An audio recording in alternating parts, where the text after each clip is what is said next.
Bonsoir à tous. L'invité de l'entretien du jour est l'un des 13 candidats qui se voient dans le fauteuil présidentiel à l'issue de l'élection anticipée du 24 mars prochain aux Comores. Il est aussi l'un des candidats indépendants. Il a le goût de la provocation.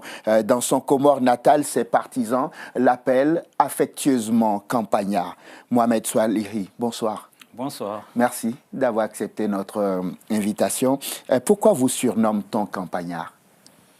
C'est un surnom qui est venu comme ça, parce que je suis de Mitsaméouli. Au départ, j'habitais en centre-ville. Oui. Et puis, nous avons construit une maison un peu en campagne. Et un jour, on m'attendait à l'entraînement de foot. Et on me voyait sortir de la campagne pour venir. Oui. Et c'est un ami qui s'appelle Mohamed Ali, Katan. Qui m'a appelé, voilà le campagnard qui arrive. Donc, et depuis, c'est resté. Oui, c'est resté comme ça. Ça vous plaît qu'on vous traite de campagnard? Tout à fait, je suis un vrai campagnard. Oui. Et ça ne me fait pas mal qu'on m'appelle campagnard. Quand ils entendent campagnard, ils peuvent se méprendre. Vous êtes un officier de l'armée. Vous avez été officier de l'armée. Tout à fait. Je suis un parmi les premiers officiers de l'armée comorienne. Colonel? Actuellement, je suis colonel, mais j'ai franchi tous les échelons de la hiérarchie militaire. Je suis commencé par être à l'école militaire de Meknès au Maroc. J'ai fait une école de formation au Maroc. J'ai gravi les échelles de l'armée. Est-ce que j'ai commis un crime de lèse-majesté? J'aurais dû dire mon colonel, bonsoir. Eh oui. Oui. Vous aviez été chef d'état-major aussi? Tout à fait. J'ai été chef d'état-major du temps où Azali était président de la République, donc en 2002. On m'a raconté une anecdote à votre sujet. J'aimerais que ce soir, comme vous êtes pour la première fois sur notre plateau, vous confirmiez ou pas. Au temps où vous étiez dans l'armée, vous n'étiez pas encore chef d'état-major. Nous sommes en 95, je crois, c'est ça. Oui. Il y a la tentative de coup d'État dans l'archipel. Bob Denard arrive et vous commandez une unité qui protège à ce moment-là la chaîne publique, c'est ça? Oui, Bob Denard arrive. Oui. On vient m'appeler chez moi. Je me suis rendu dans un domicile d'un officier français qui s'appelait Kister. Et j'ai trouvé le commandant Azali, qui était commandant, je crois, à ce moment-là. Et on m'a dit que Bob Denard est arrivé. Oui. Il a pris le camp de Kandani, où il y avait des militaires comoriens. Et il a aussi pris en otage le président Johar. Oui. Du coup, on a discuté, tous les trois. J'étais surtout le chef des opérations, du bureau opérationnel, qu'on appelle le B2. Et je savais où se trouvaient mes pions. A priori, il ne restait plus que les militaires qui étaient dans un camp à 20 km de là, Itsunzu. Oui. Et je me suis rendu là-bas pour aller chercher ces militaires, de manière à empêcher la diffusion de ce coup à la radio. Oui. Et nous sommes arrivés, et en même temps, presque, on s'est tiré. Oui. Et là, j'ai maintenu ces hommes pour empêcher Bob Denard d'aller annoncer cette nouvelle à la radio. Et vous avez reçu à ce moment-là vos galons d'un soldat qui défend sa nation jusqu'au bout. Tout à fait, tout à fait. Ça vous rend fier? Bien sûr. On ne peut pas dire qu'on Ou vous considérez avoir fait votre devoir de soldat? Et c'était mon devoir d'avoir été formé par mon pays pour défendre mon pays, et c'est avec plaisir que je l'ai fait. Et ce pays, vous voulez le défendre aujourd'hui dans un fauteuil présidentiel. Qu'est-ce qui motive votre candidature? D'abord, il faut savoir que je ne me suis pas présenté moi-même comme candidat à ces élections. Après avoir terminé ma carrière, je suis rentré chez moi. J'ai créé une entreprise. Et je commençais à travailler dans les bâtiments. Dans les bâtiments. Vous êtes un homme qui a un parcours étonnant, incroyable. Vous aimez la campagne, vous jouez au foot, vous êtes dans l'armée, vous sortez de l'armée, vous êtes à la retraite. On va même vous appeler à venir sauver la société d'eau et d'électricité, je crois, qui est complètement en banqueroute. Et le président Ikililou va vous dire de venir sauver cette entreprise. Oui, tout à fait. D'ailleurs, quand j'ai rencontré le président Ikililou pour la première fois, oui. quand il m'a nommé à cette direction, oui. j'ai voulu lui remercier. Et vous savez ce qu'il m'a dit? Non. Il dit, vous me remerciez comment? Moi, je sais ce que je vous ai donné. Je ne vous ai pas fait cadeau. Donc, ce n'est pas la peine de me remercier.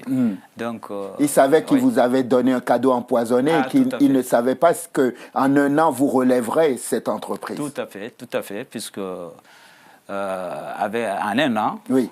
J'ai quand même réussi j'ai essayé de faire sortir cette entreprise de l'eau. Oui. C'est une entreprise où j'ai trouvé 6 mois d'arrêt de salaire, où la TC du gouvernement n'était pas payée, toutes les prestations sociales des employés n'étaient pas payées. Oui. Et en un an, j'ai pratiquement tout réglé. La machine a repris. Et malheureusement... Vous avez dû démissionner pour une affaire sombre de groupe. Je n'ai pas démissionné. Moi, je n'abandonne pas l'État. J'ai tout simplement eu des idées qui n'étaient pas conformes à ce que pensaient les autorités. C'était quoi ces idées? Et il y avait beaucoup qui nous séparaient. Mais c'est surtout les groupes qu'on a achetés et qu'on a fait venir. J'ai fait examiner ces groupes avec mes techniciens. Oui. J'ai trouvé que c'était des groupes qui usagés et qu'on a maquillés. Qu'on a maquillés. Oui. Et j'ai fait un rapport à mon ministre, qui était le vice-président Jaffar. Oui. En même temps, le président Azali était au courant. Oui. Pour dire que ces groupes-là ne vont pas durer un an. Alors, c'est des milliards que nous sommes en train de gaspiller. Donc, il fallait remettre en cause tout ça. Et Azali lui-même, sachant que je pourrais le dire ailleurs, a dit qu'il faut tout faire pour sortir ce monsieur le jour où on va inaugurer ce groupe, puisqu'il risque de dire la vérité. Et comme les gens n'aiment pas la vérité, j'ai été... Ils vous ont gentiment aidé à partir. Tout à fait, à partir. On va juste rappeler le contexte. C'est que dans nos pays, en général, et les Comores n'échappent pas à cela, il y a des problèmes d'énergie. Oui. Et l'une des solutions que les gouvernants ont trouvées, c'est de faire venir des groupes pour pallier ces problèmes d'énergie, ce déficit d'énergie pour pouvoir faire marcher l'économie. Sauf qu'il y a dans nos ministères des directions qui sont chargées de façon technique à faire venir ces groupes électrogènes. Il se trouve qu'il y a des gens qui se croient plus intelligents et qui achètent des groupes qui sont usagés. C'est ça, en fait. C'est une question de corruption à la tête de l'État. Disons, à mon arrivée à la Mamoué, j'ai fait un premier constat, c'est que depuis l'indépendance, il n'y a jamais eu vraiment une politique énergétique. J'ai constaté que tous les groupes qui ont été achetés aux Comores étaient des groupes de secours. Quand on dit groupes de secours, ce sont des groupes qui tournent à vitesse rapide, qui consomment et qui demandent beaucoup d'entretien. Donc, il n'y a jamais eu un groupe industriel aux Comores. Ça veut dire qu'il n'y a jamais eu une politique énergétique pour stabiliser l'énergie aux Comores. Mais on a tout simplement, à chaque fois, fait de l'urgence. C'était l'urgence. Donc, en arrivant à la Mamoué, j'ai d'ailleurs fait cette déclaration une première fois, même au temps du président Ikililou, au ministère des Affaires étrangères, qu'il ne faut pas mentir aux Comoriens, parce que les groupes qui viennent ici ne pourront jamais assurer la permanence de l'électricité aux Comores. Donc, il est temps de penser à une vraie politique énergétique. Et c'est là-dessus que j'ai voulu qu'on fasse, et surtout actuellement qu'on est en train de passer à des énergies renouvelables, puisqu'il ne suffit pas tout simplement d'avoir des groupes, mais il faut des groupes qui coûtent dont l'électricité ne va pas coûter très cher, oui, et qui vont durer. Puisque l'industriel, lui, s'il paie cher l'électricité, oui, et tout sera encore plus cher.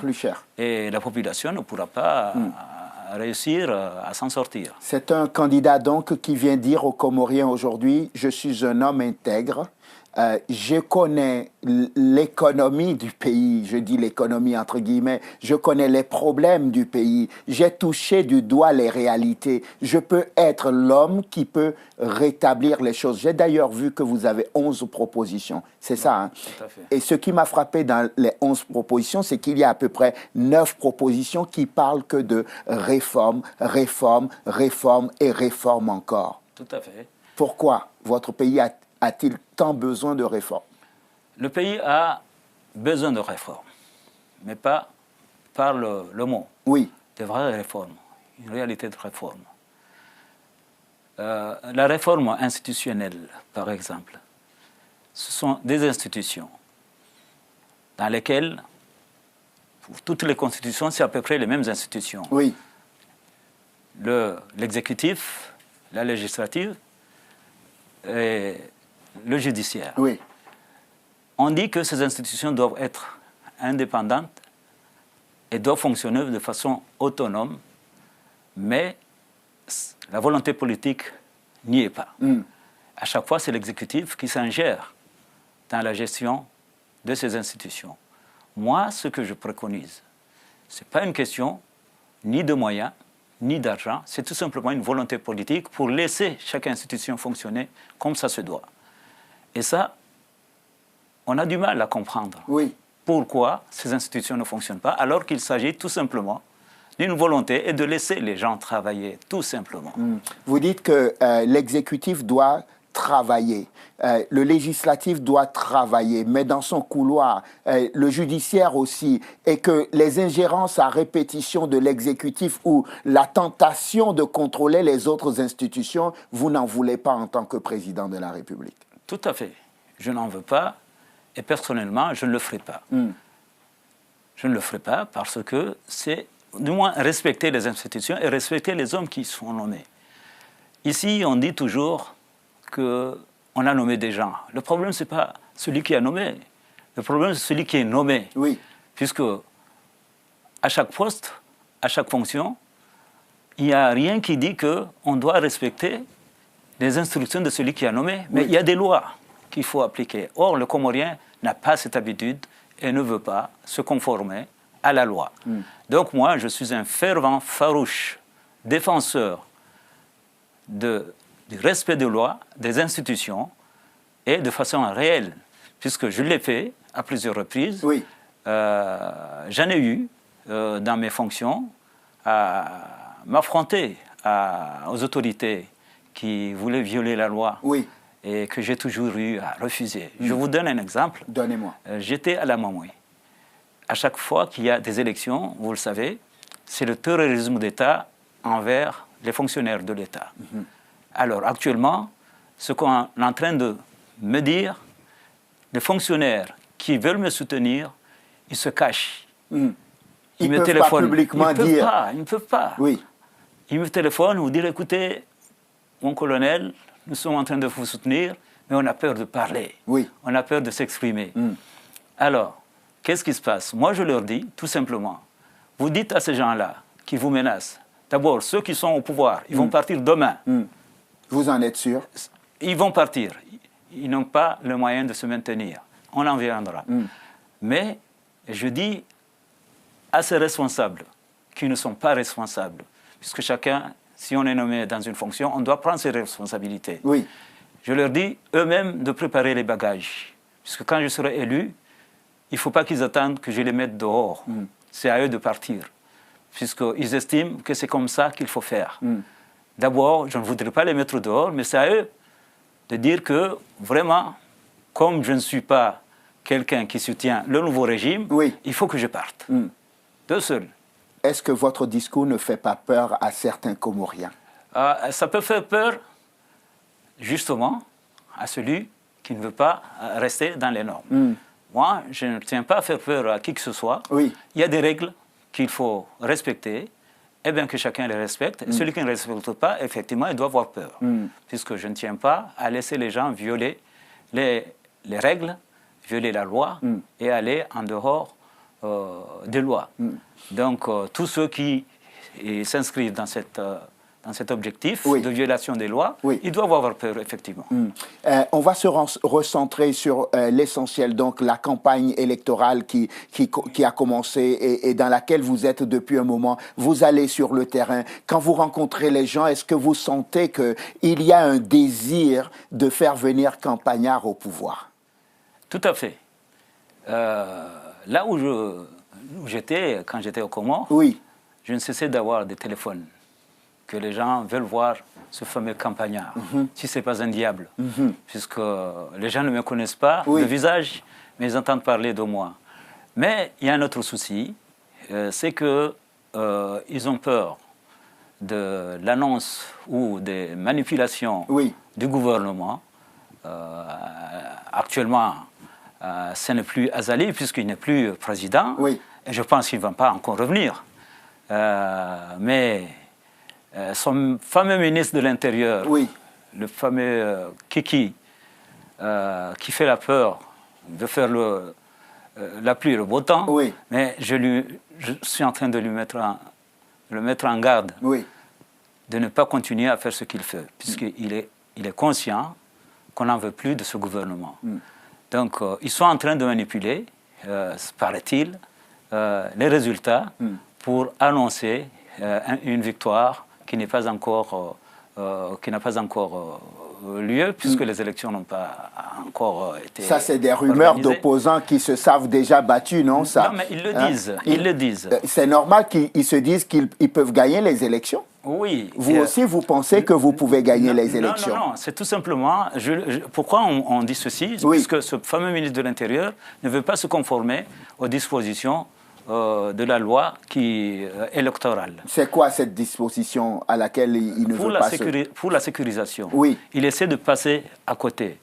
Par exemple, il ne voudrait pas que nos assesseurs signent les PV. Et ça veut dire quoi? Pourquoi il ne veut pas que vos assesseurs signent les PV? Parce qu'il veut introduire d'autres PV au moment de l'élection. Et ça, il faut qu'il soit conscient que si jamais il joue à ce jeu-là, ça peut lui coûter cher. Vous savez que ceux qui tiennent des discours comme les vôtres, ils les ferment très rapidement en résidence surveillée, vous le savez ça? Moi? M'enfermer, moi? Je ne pense pas. Il n'osera pas le faire. Pourquoi? Non, parce que je sais qu'il ne le fera pas. Vous avez des armes cachées quelque part chez vous? J'ai ma volonté. Et je suis certain que je viens ici pour défendre le peuple et ma nation. Et eux, ce sont des petits gamins qui veulent tout simplement mettre le pays en dérive. Et là, je n'accepte pas et le peuple comorien ne va pas accepter. On sent un homme qui a envie d'en découdre. Qu'est-ce qui vous porte? Qu'est-ce qui donne cette énergie? J'aime bien cette nation comorienne. J'aime bien défendre cette nation. J'aime bien défendre le peuple comorien. Et je crois que c'est ça qui me donne la force de dire ce que je dis aujourd'hui. Et je crois, pas une mise en garde, mais je crois qu'ils doivent réfléchir un peu avant d'agir et avant de savoir là où le pays doit y aller. Et il faut qu'ils restent à l'écoute de l'expression du peuple qui aujourd'hui veut exprimer sa volonté de choisir, de faire le choix d'autres personnes parce qu'ils le savent très bien. Actuellement, le Azali ne peut pas aller tout seul dans un village, dire qu'il veut faire une campagne. Pourquoi? Alors, parce qu'il ne ferait personne ne viendrait à son encontre. Ce n'est pas ce que nous voyons. Nous voyons des images où il y a des gens qui se mobilisent jour après jour. Je vais à Moroni. Vous lui dites d'aller tout seul dans un village pour démontrer cette force. Il ne le fera pas. Parce que ce qu'il fait, quand il va dans une île, il ramène toutes les personnes des autres îles pour être avec lui. Moi, je peux vous dire, il était à Mitsamiouli dernièrement. Il a fait venir, donc, et ce sont les mêmes personnes qui embarquent dans les véhicules, des personnes qui sont payées. On donne de l'argent pour monter dans les véhicules. Vous ne le faites pas? Jamais. Et je l'ai bien dit, je ne donnerai aucun sou pour qu'on me vote. Ça, je ne le ferai pas. Donc, laissez-moi terminer. Oui. Il est rentré. J'ai un neveu qui m'a appelé, j'étais en juin. Il a dit qu'on lui a proposé 10 000 francs. Comorien. Pour aller s'asseoir sur une chaise, tout juste pour remplir la tribune, parce que il veut montrer qu'il a des gens. Oui. C'est mon neveu. Oui. Il a dit, vous savez que mon oncle va être élu. Il a dit, non, c'est pas grave. Nous, ce que nous voulons, que tu viennes t'asseoir sur la chaise pour faire le nombre. Pour faire le nombre. Alors, c'est une technique que tous les candidats utilisent. Vous ne me direz pas que tous ceux qui viennent à votre campagne viennent juste parce qu'ils aiment Campagnard. Moi, je ne les appelle pas. Oui. Moi, j'y vais à leur rencontre. J'y vais. Et à chaque fois que je vais dans un village, c'est tout le village qui est pour moi. Donc, moi, je vais avec eux, ils organisent. Je vais à chaque fois, vous verrez ma voiture, il y a 4 personnes. Oui. Je me déplace dans les villages. Ce n'est pas exclu que j'organise un jour un meeting. Oui. Ce n'est pas exclu. Mais moi, d'abord, je vais au contact de la population. Et c'est la population elle-même qui me reçoit dans les villages. C'est la population qui me demande d'y aller. Donc, dites-lui de laisser ce cortège pour aller dans un village et demander. Vous savez, dernièrement, il était dans un village qu'on appelle Mkazi pour la grande prière de vendredi. Qu'est-ce qui s'est passé? Quand il s'est mis à conduire la prière, c'est toute la jeunesse qui a quitté la mosquée. Alors, vous croyez que c'est comme ça qu'il va avoir les élections avec des gens qui le fuient? Et donc, vous êtes sûr que le président Azali, qui d'ailleurs va être élu au premier tour de l'élection, ne sera pas élu? Je ne comprends pas très bien. Vous en êtes sûr? C'est vous qui donnez les résultats? Ce n'est pas moi, c'est lui qui l'a dit. C'est pour cela que je dis qu'il va tricher. Et il ne faut pas qu'il tente de tricher. Ça va lui coûter cher. C'est un message que vous lui adressez? C'est un message que j'adresse et à son gouvernement et à tous ceux qui l'entourent. Mais s'il gagne honnêtement les élections? C'est impossible. Pourquoi est-ce? Mais qu'il essaie un jour d'aller dans un village pour prouver sa popularité. Il faut qu'il laisse. On va résumer notre pensée parce qu'on arrive malheureusement au terme de cet entretien. Vous me dites que le 24 mars prochain, il n'y a pas moyen que le président Azali aujourd'hui se déclare vainqueur d'une élection. C'est impossible. C'est impossible. Et si vraiment il tente de faire une telle déclaration, je vous assure, le pays risque de tomber dans le chaos. Vous ne le souhaitez pas, vous? Ce que je ne souhaite pas. Je suis là pour quelqu'un de, je dirais, de paix. Je suis venu pour rassembler, pour avoir un État unitaire, une population solidaire. Et je ne souhaite pas qu'il arrive de malheur à mon pays. Donc je demande tout simplement au peuple comorien de s'unir. Et le 24 mars prochain, faire ce qu'on appelle une révolution dans les urnes.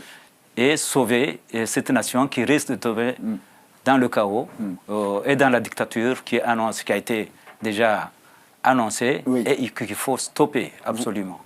Juste une dernière question, je me disais, il est étonnant qu'un homme comme lui n'ait pas réussi à rassembler toute l'opposition autour de lui et à avoir une candidature pour être encore plus une force face au président Azali. Oui, c'est dommage, puisque je présente quand même une alternative. C'est dommage. Et j'espère, et je lance encore un appel, il n'est pas encore trop tard. Ils peuvent très bien se réunir autour de ma candidature pour qu'on continue à sauver ce pays. Très bien. On va conclure sur cet appel. Mohamed Swalihi, merci. Merci beaucoup. Ex-chef d'état-major de l'armée comorienne, vous êtes surnommé campagnard dans votre pays. Vous êtes candidat, vous êtes l'un des 13 candidats à l'élection présidentielle anticipée du 24 mars prochain. Nous n'avons pas évoqué votre ambition de faire un pouvoir de transition et pouvoir permettre à Anjou en 2021, c'est ça, hein, Tout à fait. De retrouver la présidence, donc rétablir l'ancienne constitution et la tournante. C'est ma priorité. C'est d'ailleurs parmi mes premières mesures, c'est de mettre en place déjà, il y aura un ministère qui sera chargé des réformes institutionnelles, oui. Réformes auxquelles il va falloir avoir une autre constitution qui sera basée sur les principes des accords de Fomboni. Oui. Et il faut absolument que le régime, enfin la direction des affaires de l'État revienne, comme ça a été prévu en 2021, à l'île d'Anjouan. Sans cela, il n'y aura pas de paix. On aura toujours les casseroles qui vont encore continuer à sonner et je ne tiens pas ça, vous ne à ce voulez que cela dure longtemps. Très bien. Merci Mohamed Swalihi d'être venu dans l'entretien du jour. Merci beaucoup. Merci à vous de nous avoir suivis. Je vous souhaite de passer une excellente suite de programmes, évidemment sur Télésud. On se retrouve demain pour un nouveau numéro de l'entretien du jour. D'ici là, portez-vous bien. À demain. Merci beaucoup.